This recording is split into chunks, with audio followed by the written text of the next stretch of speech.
Welcome to Sri Venkateswara College of Arts and Science, Amlapuram. So today, the 28th for 2021, we are in third year, 6th semester, History elective paper, Modern World History. So in this contest, already in previous class we are discussed about industrial revolution. Now today, so another question is there, capitalism. In this connection, the industrial revolution gave so many results. In capitalism, that includes industrialism. That's why, so it's a very important question in this unit. So, what is meant by capitalism? And the silent futures of the capitalism. And what are the results of the capitalism? So, పెట్టుబడిదారీ విధానం అనగానేమి, దాని ముఖ్య లక్షణాలు ఏమి, ఫలితాలు ఏంటి అనేది ప్రశ్న. ఇది పారిశ్రామిక విప్లవానికి సంబంధించి పారిశ్రామిక విప్లవంలోని భాగంగా పెట్టుబడిదారీ విధానం ఉంటుంది. ఎందుకంటే ఒక విధంగా ఒక మాటలో చెప్పాలంటే the capitalism nothing but industrial revolution. అసలు పెట్టుబడిదారీ విధానం అనేది లేకపోతే పారిశ్రామిక విప్లవం అనేది ఉండేదే కాదు. సో అందువల్ల ఇక్కడ మనము పెట్టుబడిదారీ విధానాన్ని పారిశ్రామిక విప్లవాన్ని వేరు చేసి చూడలేము. ఒక విధంగా చెప్పాలంటే ఆధునిక కాలంలో పెట్టుబడిదారీ విధానం పారిశ్రామిక విప్లవ ఫలితంగానే పుట్టింది. ఒక విధంగా చెప్పాలంటే ఆధునిక పెట్టుబడిదారీ విధానం పారిశ్రామిక విప్లవ ప్రభావంగానే జనించింది, పుట్టింది.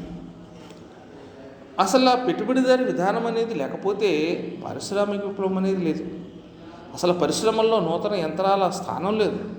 ఎందుకంటే ఒక యంత్రాన్ని కొనాలి అంటే కొంత మూలధనం అనేది అవసరం వస్తుంది, కొంత మూలధనం అయితే అవసరం. అందువల్ల పెట్టుబడిదారీ విధానం అంటే ఏంటంటే ఆధునిక యుగంలో పెట్టుబడిదారీ విధానం పారిశ్రామిక విప్లవ ఫలితంగా జనించింది, పుట్టింది అని చెప్పచ్చు. సో దీంట్లో భాగంగా మనం పెట్టుబడిదారీ విధానం అంటే ఏంటి,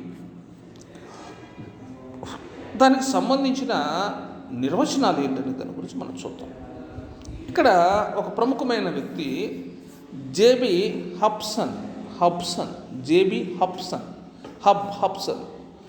అనే వ్యక్తి is a great historian about feudalism, industrialism and capitalism. He is a great research scholar. J. Hobson. He gave a definition.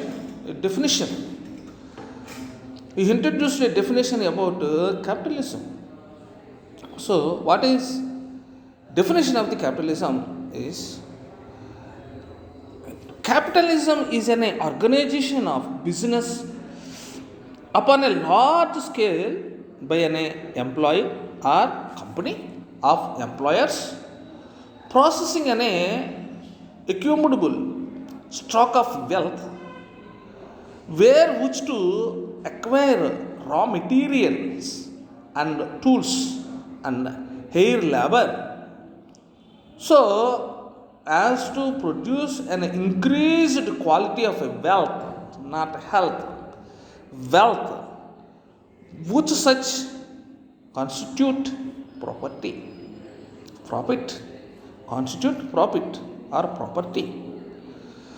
So ఈ జేఏ హబ్సన్ ఏమంటాడు అంటే, ఒక వ్యక్తి లేక అనేక మంది వ్యక్తుల సముదాయము, ఒక వ్యక్తి లేక పలు వ్యక్తుల సముదాయము, ద గ్రూప్ ఆఫ్ పీపుల్స్,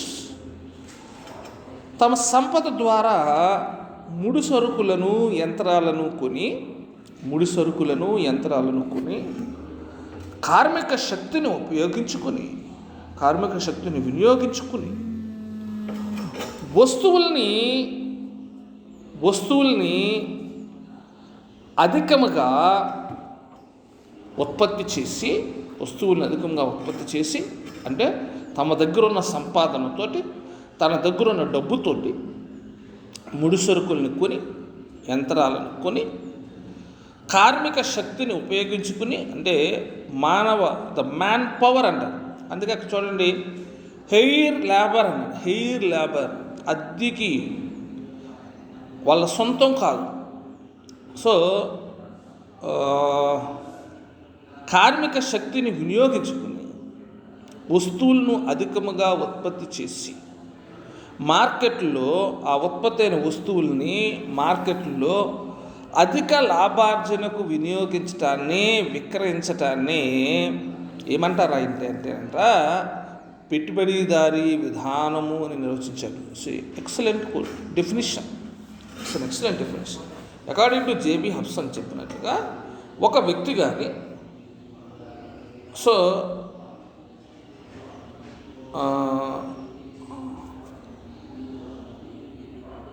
దీన్ని మనం ఒక వ్యక్తి అంటే అతను ప్రొప్రైటర్.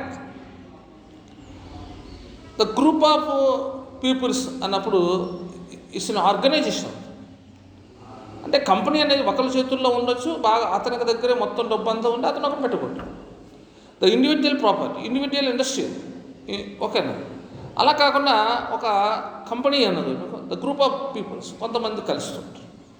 ఆ వ్యక్తుల సముదాయంలో వాళ్ళందరూ కలిసిన తర్వాత తమ దగ్గర ఉన్న డబ్బును తీసుకుని, తన దగ్గర ఉన్న సంపాదన ద్వారా ముడి సరుకులను కొని, యంత్రాలను కొని, స్కిల్ పర్సన్స్ అండ్ లేబర్ను ఉపయోగించుకొని వస్తువులను అధికంగా ఉత్పత్తి చేసి మార్కెట్లో లాభార్జనకు, ద మోర్ ప్రాఫిట్కు సేల్ చేయటాన్ని ఏమంటారంటే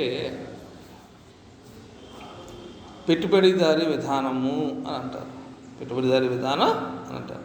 the capitalism is an organization of business upon a large scale by an employer or company of employers processing. ఈ రకంగా మనం జేఏ హబ్సన్ పారిశ్రామిక విప్లవానికి, పెట్టుబడిదారీ విధానానికి ఒక ప్రాముఖ్యమైన నిర్వచనాన్ని ఇవ్వటం జరిగింది. అలాగే ఇక్కడ మనం చూసినప్పుడు what are the evolution of the modern capitalism, which is evolution is it's a change. పరిణామము అంటాం మనం. పరిణామము అంటే మార్పు, పరిణామం. చూడండి, ఒక వ్యక్తి ఉంటాడు, వాడిలో మనం ఫస్ట్లో చూసినప్పుడు ఒక రకమైన పరిస్థితుల్లో కనపడదు, తర్వాత దాంట్లో కొన్ని రకాలైన మార్పులు వస్తాయి. అందుకని వాడిని ఏమంటామంటే ఏంటంటే నీలో పరిణామాత్మకమైన మార్పులు వచ్చినాయి అంటుంటాం. పరిమాణం వేరు, పరిణామం వేరు. పరిమాణం ఇట్స్ ఎ క్వాంటిటీ, పరిణామం it's an A quality. That's understand. Here the next point is the evolutionary changes, the evolutionary policies of modern capitalism. ఆధునిక పెట్టుబడిదారీ విధాన పరిణామం, నాట్ పరిమాణం వేరు, పరిణామం వేరు. ఇక్కడ మార్పు అనమాట. పరిణామం అంటే ఏంటంటే మార్పు అంటే ఆ యొక్క పెట్టుబడిదారీ విధానం ఒకే పద్ధతిలో, ఒకే మార్గము గుండా వెళ్ళట్లా.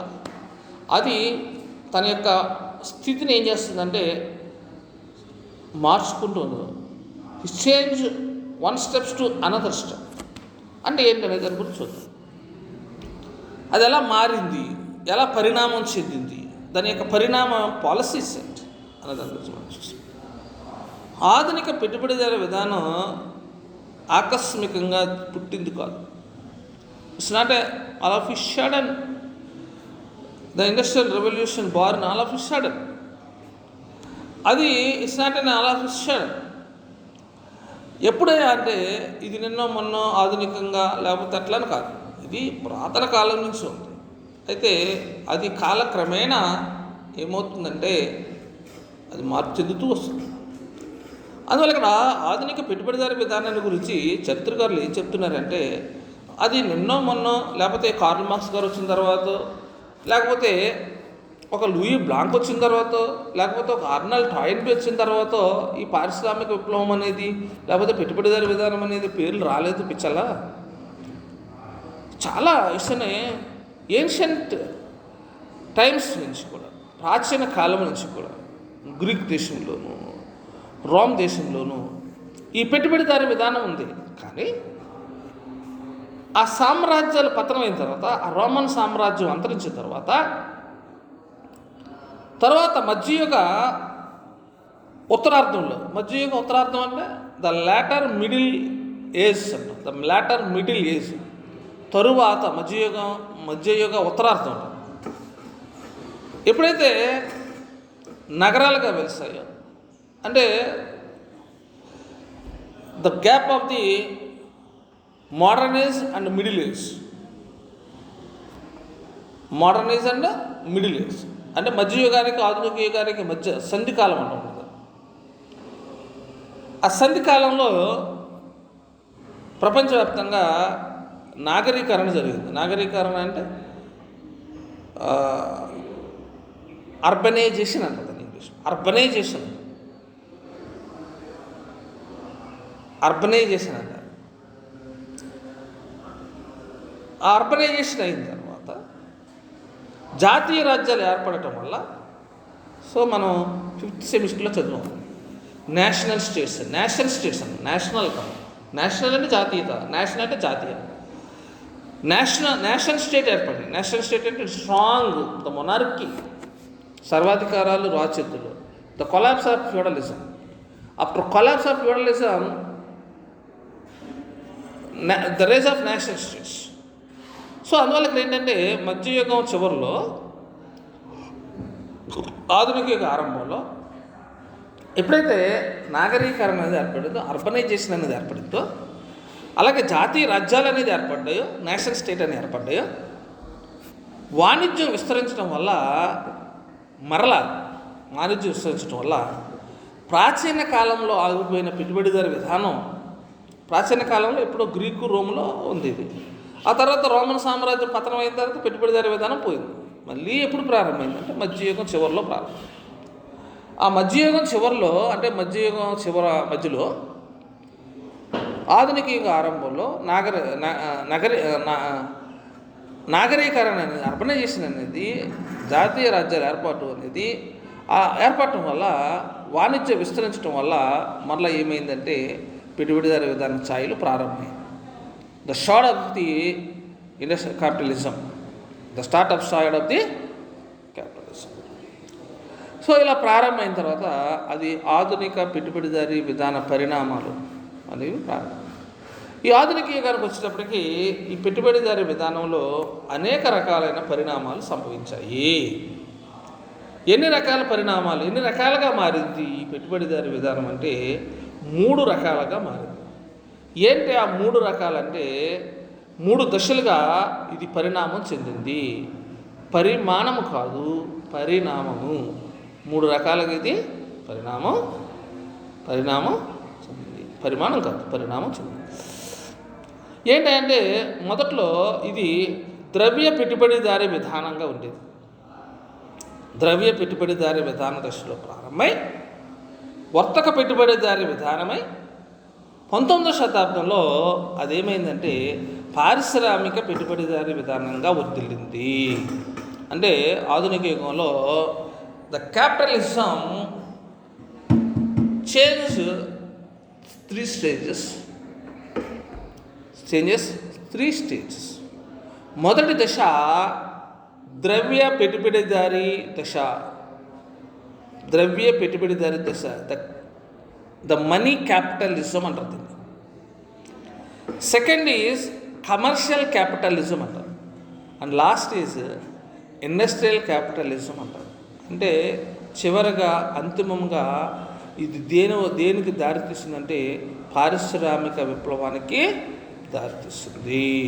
అందువల్ల ఆధునిక పెట్టుబడిదారీ విధాన పరిణామాలు ఎన్నయ్యంటే ఎన్ని రూపాలుగా మారిందయ్యా అంటే చూడండి, మనం అంటున్నాం తొండ ముదిరి ఊసర వెళ్ళి అయిందంటుంటాం చూడ, అలాగా ఇది తన యొక్క దశలని మార్చుకుంటూ పోయింది.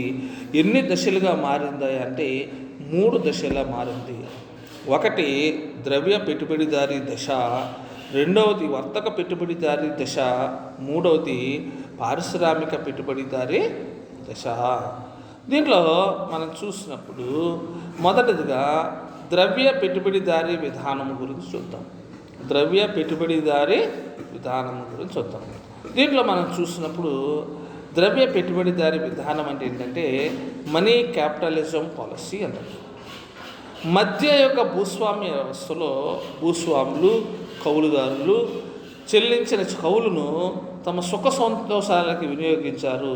కానీ ద్రవ్య వినిమయం పెరిగే కొలది, అంటే డబ్బు యొక్క విలువ పెరిగే కొలది, డబ్బు యొక్క ఖర్చు పెరిగే కొలది పొదుపు అనే సాంప్రదాయం పెరిగి, పొదుపు అనే సాంప్రదాయం వచ్చిన రూపాయల్లా ఖర్చు పెట్టేయకుండా దాంట్లో 70 పైసలు 75 పైసలు ఖర్చు పెట్టి పావలా దాచుకునేవారు అన్నమాట. ఆ దాచుకున్న దాన్ని కూడా కొంత వడ్డీకి వాళ్ళు ఏం చేసేవారంటే అప్పులు ఇచ్చేవారు. వడ్డీకి అప్పులు ఇచ్చే విధానం ప్రారంభమైంది. దీన్నే మనం ఏమంటామంటే ద్రవ్య పెట్టుబడిదారీ విధానము అని అంటాం. So in middle age middle age మధ్యయుగంలో భూస్వామ్య వ్యవస్థలో భూస్వాములు, కౌలుదారులు చెల్లించిన కౌలుని తమ సుఖ సంతోషాలకు వినియోగించుకునేవారు. కానీ రాను రాను డబ్బు యొక్క విలువ పెరిగింది, ద్రవ్యం యొక్క వినియోగం పెరిగింది. ఎప్పుడైతే పెరిగిందో దానికి పొదుపు చేయాలి అనే సాంప్రదాయం వచ్చింది. ఎందుకంటే ప్రతి రూపాయి ఖర్చు పెట్టేసుకుంటే తర్వాత మళ్ళీ ఏమవుతుందో అని ఒక దాసుడు కార్యక్రమం పెరిగింది. ఎప్పుడైతే దాచుకోవడం పెరిగామో అది మన దగ్గర ఉండటం కంటే ఎవరైనా అప్పు అడిగినప్పుడు వాళ్ళకు వడ్డీకి ఇవ్వడం. అందుకే అంటుంటారు మన పెద్దవాళ్ళు, అసలు కంటే వడ్డీ ముద్దు. ఇది ఎక్కడ వచ్చిందంటే పెట్టుబడిదారీ విధానంలో జరిగింది. దీన్నే మనం అంటే ఒక్క మాటలో చెప్పాలంటే మన దగ్గర ఉన్న డబ్బుని ఎదటి వాళ్ళకు అప్పించి దాని మీద కొంత వడ్డీని వసూలు చేయటాన్ని మనం ఏమంటామంటే ద్రవ్య పెట్టుబడిదారీ విధానము అంటారు. ఒక మాటలో చెప్పాలి, సింగిల్ వర్డ్, మన దగ్గర ఉన్న డబ్బుని ఎదుటి వాళ్ళకు అప్పులు ఇచ్చి వాళ్ళ దగ్గర వడ్డీ రూపంలో డబ్బులు తీసుకుంటాం. దాన్ని ఏమంటామంటే పెట్టుబడిదారీ విధానము అని అంటారు. సో తర్వాత రెండవ దశ ఏంటయ్యా అంటే రెండవ దశ పెట్టుబడిదారీ విధానంలో, ఆధునిక పెట్టుబడిదారీ విధానంలో రెండవ పరిణామం ఏంటయ్యా అంటే రెండవ పరిణామం వర్తక పెట్టుబడిదారీ విధానము. వర్తక పెట్టుబడిదారీ విధానము మన దగ్గర ఉన్న డబ్బుని ఎక్కడ చేస్తుంటామంటే మనం వర్తకంలో ఇన్వెస్ట్ చేయటం. ఎట్లా ఏంటి అన్న దాని గురించి ఎలా వచ్చింది ఇది ఆధునిక యుగంలో అంటే ఆధునిక యుగంలో మనకి ఏం జరిగింది అంటే మనం ఫస్ట్ 5th సెమిస్టర్లో చెప్పుకున్నాం భూగోళ అన్వేషణలు. 1453లో కాన్స్టాంటినోపుల్ని తుర్కులు ఆక్రమించిన తర్వాత ఒక దేశానికి ఇంకో దేశానికి మధ్య వర్తక వ్యాపార సంబంధాలు అనేవి ఆగిపోయినప్పుడు మనం ఏం చేసినామంటే ఆ వర్తక వ్యాపార సంబంధాలను కొనసాగించడం కోసం కొన్ని నూతన భూగోళాలని అన్వేషణ చేయటం ప్రారంభించాం. ఎప్పుడైతే నూతన భూగోళాలను అన్వేషణ చేయటం ప్రారంభించడం వల్ల నూతన ప్రపంచమందు ఈ ద్రవ్యంను వర్తక అభివృద్ధికి వినియోగించారు. తమ దగ్గర ఉన్న డబ్బుని ఏం చేశారంటే వర్తక వ్యాపారాలు అభివృద్ధి చేయడానికి ఉపయోగించారు. దీనికి తోడు వలసలలో అపార సంపదను దోచుకోవటం వల్ల ఐరోపా వాసులు ద్రవ్య నిధులు అపారంగా పెరిగిపోయినాయి. వాళ్ళు ఎప్పుడైతే అక్కడికి వెళ్ళారో అక్కడ వ్యాపారం చేశారో ఆడు 10 రూపాయలతో వెళ్ళి వ్యాపారం చేస్తే 100 రూపాయలు సంపాదించారు. అంటే 10 times వాడికి లాభం వచ్చేస్తారు. ఎప్పుడైతే అపారమైన డబ్బులు సంపాదించారో ఆ డబ్బుల్ని ఏం చేశారంటే వర్తకంలో ఇంకా బాగుంది కదా, అప్పు ఎత్తున్నప్పుడు వడ్డీ పావలా 10 రూపాయలు వచ్చింది, కానీ ఇక్కడ వ్యాపారం చేసేటప్పటికి 10 పైసలకి రూపాయలు సంపాదించారు. అంటే ఈజ్ మోర్ దెన్ 10 times. అందువల్ల అప్పు ఇవ్వడం కంటే వ్యాపారం చేయడం బాగున్నదిరా బాబు, వ్యాపారంలోనే లాభసాటిగా ఉన్నదని వాళ్ళు ఏం చేశారంటే ఆ వ్యాపారంలో పెట్టుబడి పెట్టారు. పెట్టుబడి పెట్టి అధిక మొత్తంలో డబ్బులు సంపాదించడం ప్రారంభించారు. ఇది పెట్టుబడిదారీ విధానంలో రెండవ దశ, వర్తక పెట్టుబడిదారీ విధానం అంటారు. ఈ వర్తక పెట్టుబడిదారీ విధానానికి ఆమె లాటిన్ అమెరికా, ఇండియా, ఆఫ్రికా మొదలగు దేశాల వనరులను ఐరోపా వాసులు ఏం చేశారంటే నిరాటంకంగా దోచేసుకున్నారు. ఎందుకంటే వాళ్ళకి వచ్చారు, వ్యాపారం చేశారు, అధిక లాభాలు సంపాదించారు, ఇక్కడ ఉన్న డబ్బు, వనరులు, ముడి సరుకులు అన్నీ దోచుకుని వెళ్ళిపోయారు. ఇట్లా ఈ రెండు దశలలోనూ ద్రవ్యంను వస్తువుల ఉత్పత్తికి కానీ, యంత్రాలు కొనుగోలు చేయటానికి కానీ, కార్మిక శక్తిని కొనుగోలు చేయటానికి కానీ ఉపయోగించబడలేదు. ఏ రెండు దశల్లో? ద్రవ్య పెట్టుబడిదారీ విధానంలోనూ, వర్తక పెట్టుబడిదారీ విధానంలోనూ కూడా ఎక్కడా కూడా ఈ రెండు దశల్లో వస్తువుల ఉత్పత్తికి కానీ, యంత్రాల కొనుగోలుకు కానీ, కార్మిక శక్తిని కొనుగోలు చేయటానికి కానీ ఎక్కడా కూడా డబ్బుని వినియోగించలేదు. వారి దగ్గర ఉన్న పెట్టుబడిని పెట్టలేదు. అయితే మూడవ దశలో మాత్రం వీళ్ళు ఏం చేశారంటే ఆ డబ్బుని పరిశ్రమలలో పెట్టడం ప్రారంభించారు. పారిశ్రామిక విప్లవం వచ్చింది. ఆ పారిశ్రామిక విప్లవం ఎప్పుడైతే వచ్చిందో, పారిశ్రామిక విప్లవం వల్ల చేతి పనితో సాని యంత్రాల సాయంతో ఎప్పుడైతే యంత్రాలు వచ్చాయో అక్కడ వ్యక్తులు తమ సంపాదనని వడ్డీ వర్తక వ్యాపారాల్లో వినియోగించటం కంటే వడ్డీలు రావటం, వడ్డీ రూపంలో వచ్చిన డబ్బు కంటే, వర్తక రూపంలో వచ్చిన డబ్బు కంటే ఫ్యాక్టరీల్లో మూలధనంగా ఉపయోగించకపోతే ఎక్కువ లాభం వస్తుందని వాళ్ళు ఏం చేశారంటే గణించారు. సో ఈ సందర్భంగా మీకు ఒక ఉదాహరణ, ఒక ఎగ్జాంపుల్ చెప్పాలనుకున్నాను. సో నాకు తెలిసిన మిత్రుడు ఒక ఎంబీఏ చదువుకున్నాడు. అడు ఒక థియరీ చెప్పాడు, ఒక ప్రిన్సిపల్ చెప్పాడు. ఏంటంటే ఒక వ్యక్తి తన యొక్క 10 గంటలు తీసుకున్నప్పుడు ఒక 8 గంటలు 10 గంటలు తీసుకున్నాడు. ఒక వ్యక్తి జీతానికి పని చేస్తున్నప్పుడు ఆ వ్యక్తి సంపాదన 8 గంటల్లో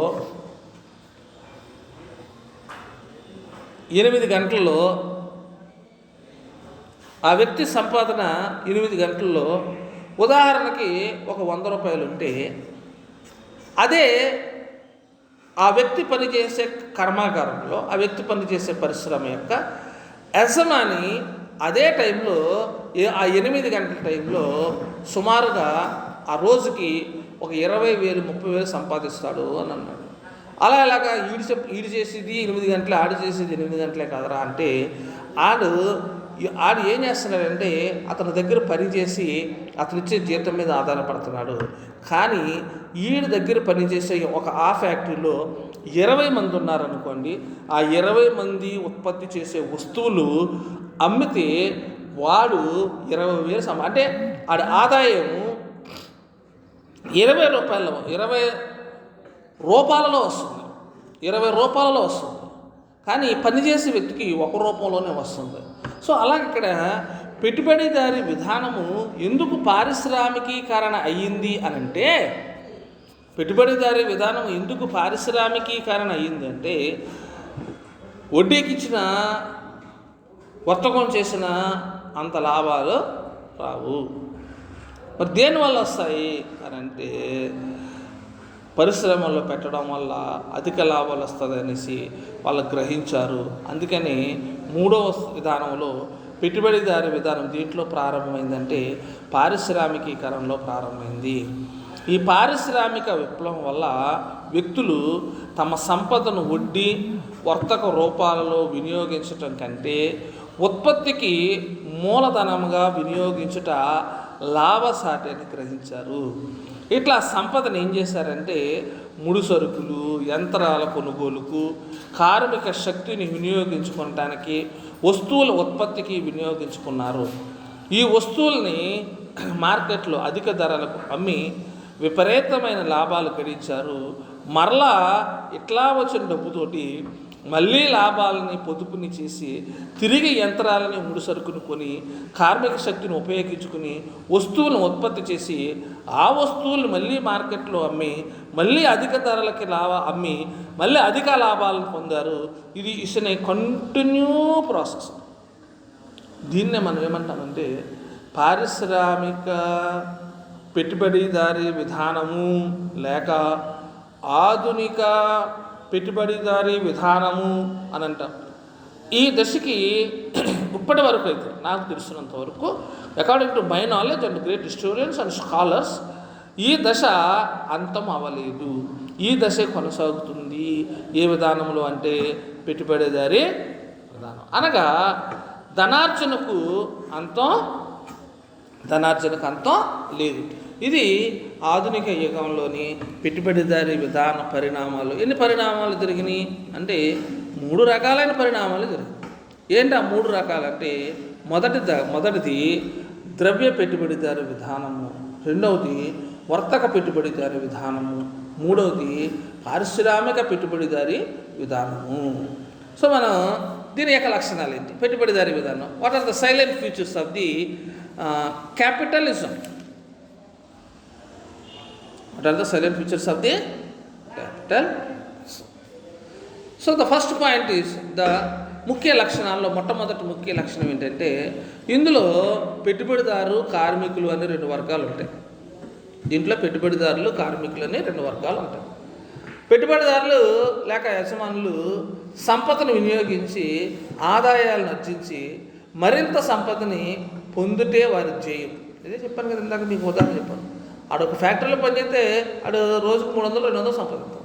అదే ఆడు యజమాని అయితే ఎంత సంపాదిస్తాడన్నా కంపెనీ యొక్క డిపెండ్స్ మీద ఉంటే లక్షల్లో ఉంటాయి.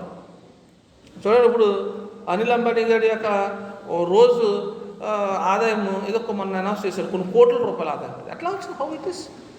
ఆడు కష్టపడేది 8 గంటలు, మనం కష్టపడేది ఆడుకున్నది 24 గంటలు, మనకున్నది మనం ఎందుకు అంత సంపాదించట్లేదు అంటే వాడికి అందరూ పనిచేసి పెడతారు, అందరి మీద వచ్చే ఆదాయం వాడికి వస్తుంది. కానీ వాడు ఏం చేస్తాడంటే వీడు మాత్రం ఒక్క ఆదాయాన్నే సంపాదించుకోడు. That is an industrialism and capitalism. So అక్కడ మనం చూస్తున్నప్పుడు మరింత సంపదను పొందటే ఆ పెట్టుబడిదారీ వ్యవస్థ యొక్క ధ్యేయం. కార్మికులు తమ శక్తిని వేతనాల రూపంలో ఎక్కరించి జీతాలు పొందుతారు, జీవిస్తుంటారు. వీరికి వస్తువుల ఉత్పత్తిలో కానీ అమ్మకాల్లో కానీ లాభాల్లో కానీ ఎలాంటి అదుపు లేక ఎలాంటి నియంత్రణ లేదు, ఎలాంటి నియంత్రణ ఉండదు. Okay, so this is the silent feature of the capitalism. And the second point is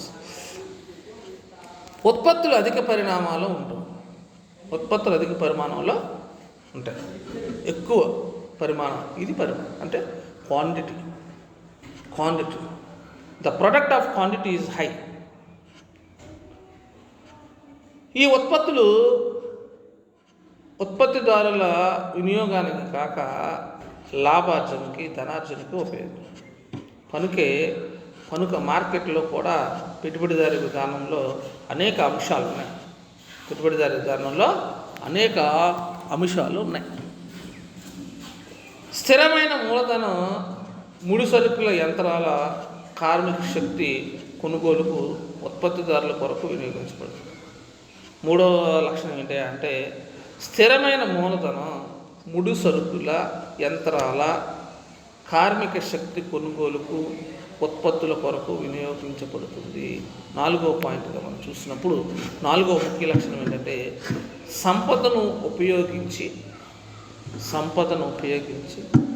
లాభార్జించి ఆ సంపదను మరింత పెంచటమే పెట్టుబడిదారీ విధాన తత్వము. ఇది లాభార్జనకు అవధులు లేవు. So there is no limits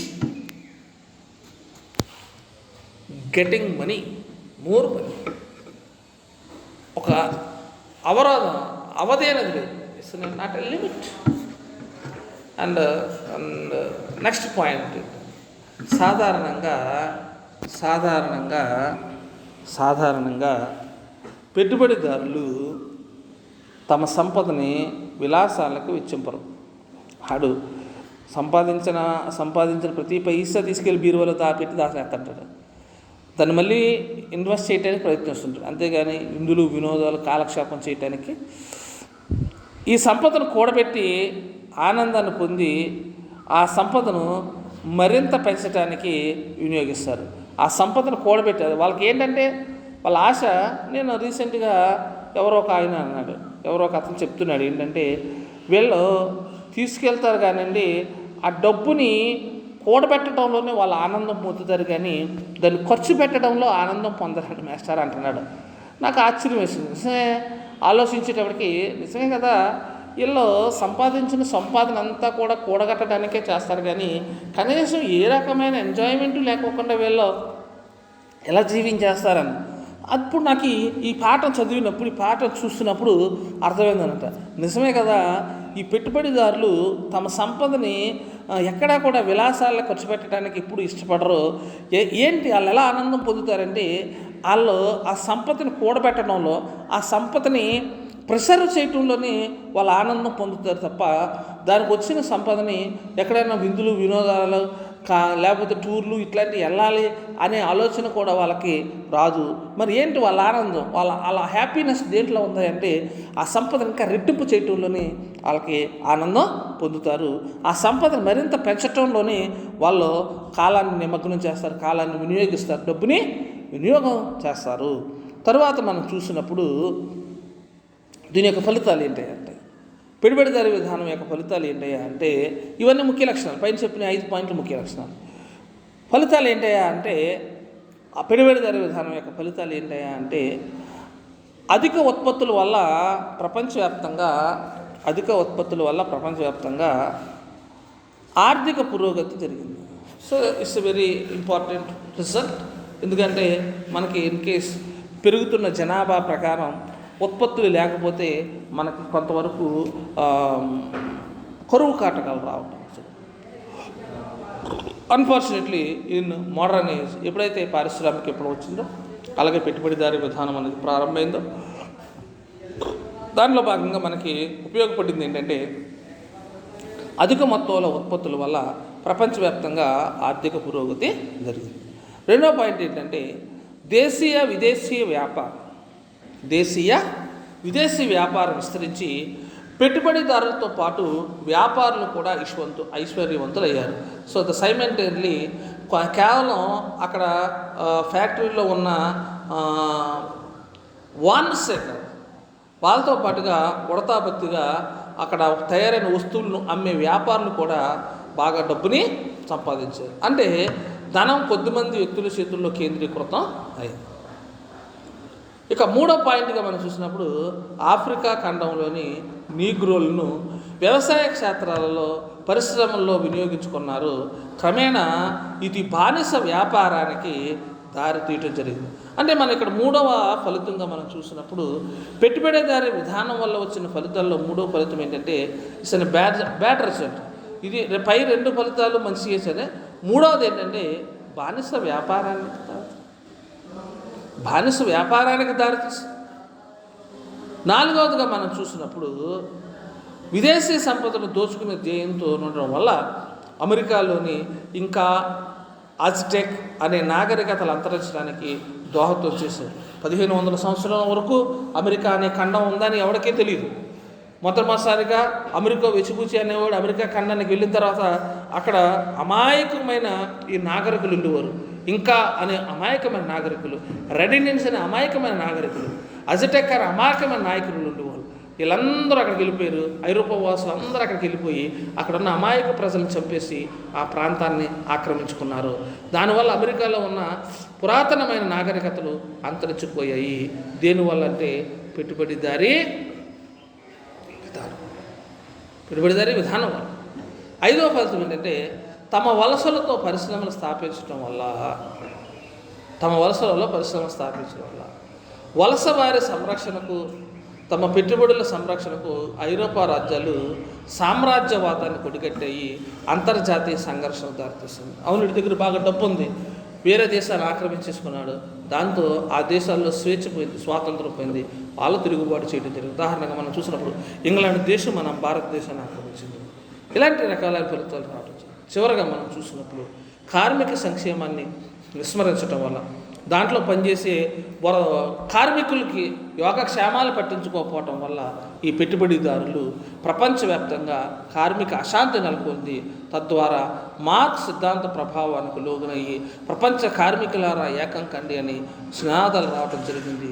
దేని ఫలితంగానంటే ఈ యొక్క పెట్టుబడిదారీ విధానము వలన, పెట్టుబడిదారీ విధానం. So these are the capitalism analysis. So పెట్టుబడిదారీ విధానం అనగానేమి, దాని ముఖ్య లక్షణాలు ఏంటి, దాని ఫలితాలు ఏంటి అనే దాని గురించి మనం చూసినప్పుడు మొట్టమొదటిగా డెఫినేషన్ చూసాం. తర్వాత పెట్టుబడిదారీ విధానం యొక్క పరిణామాలు చూసాం. 3 రకాలైన పరిణామాలు ఉన్నాయి. మొదటి పరిణామం ఏంటి? ద్రవ్య పెట్టుబడిదారీ విధానం. రెండవ పరిణామం ఏంటంటే వర్తక పెట్టుబడిదారీ విధానం. మూడో రకమైన పరిణామం ఏంటంటే పారిశ్రామిక పెట్టుబడిదారీ విధానం. తర్వాత దీని యొక్క లక్షణాలు 5 రకాలైన లక్షణాలు మనం చూసాం.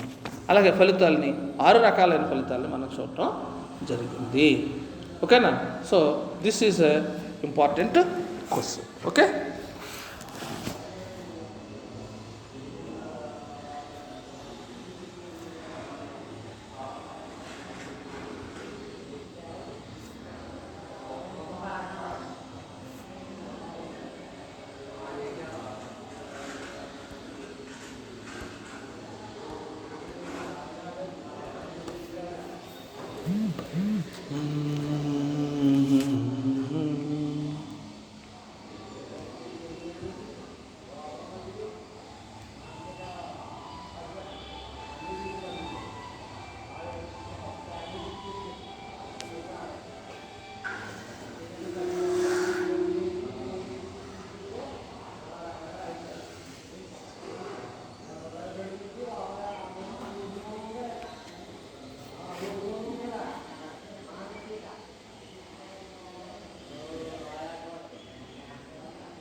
యాత్ర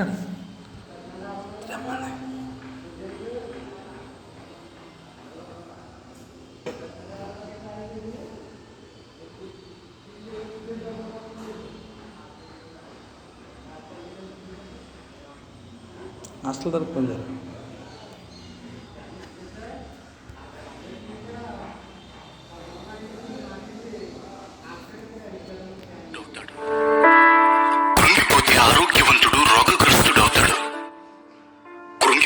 విజయం అపజయంగా మారిపోతుంది, విశ్వాసి అవిశ్వాసిగా మారిపోతాడు. కృంగుదల మనిషిలో ఉన్న బలాన్ని నిర్వీర్యం చేస్తుంది, మానసికంగా చంపేస్తుంది.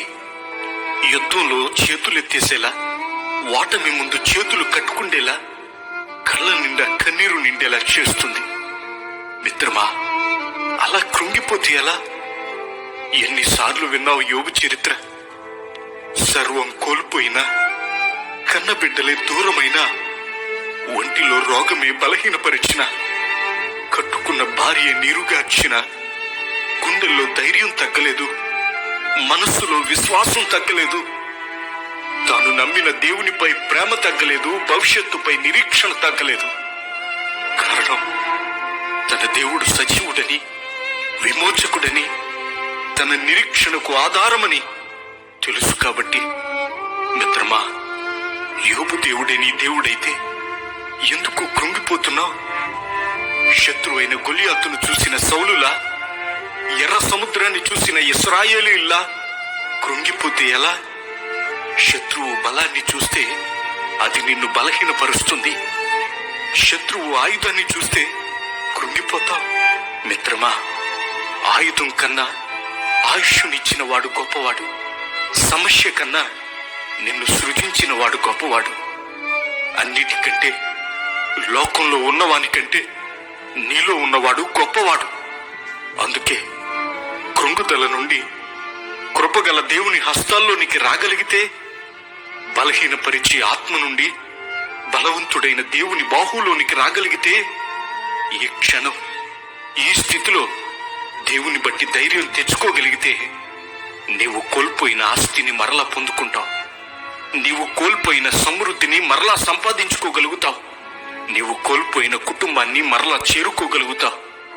అన్నిటికంటే మిన్నగా నీవు కోల్పోయిన రక్షణను కాపాడుకోగలుగుతావు. ఈ వీడియో మీకు నచ్చినట్లయితే లైక్ బటన్ క్లిక్ చేయండి.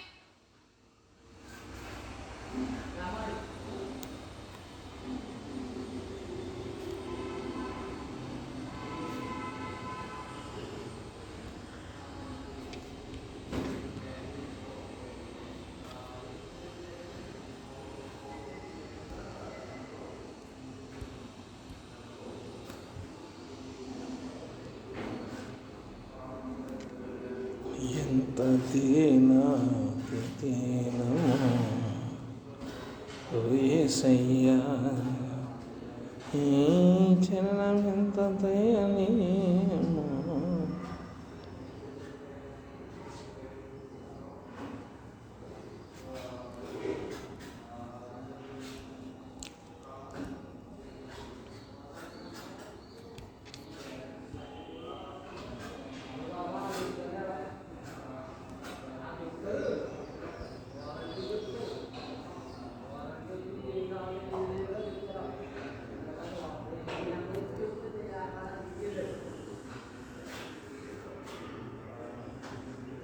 अरे ఈరోజు తీతరా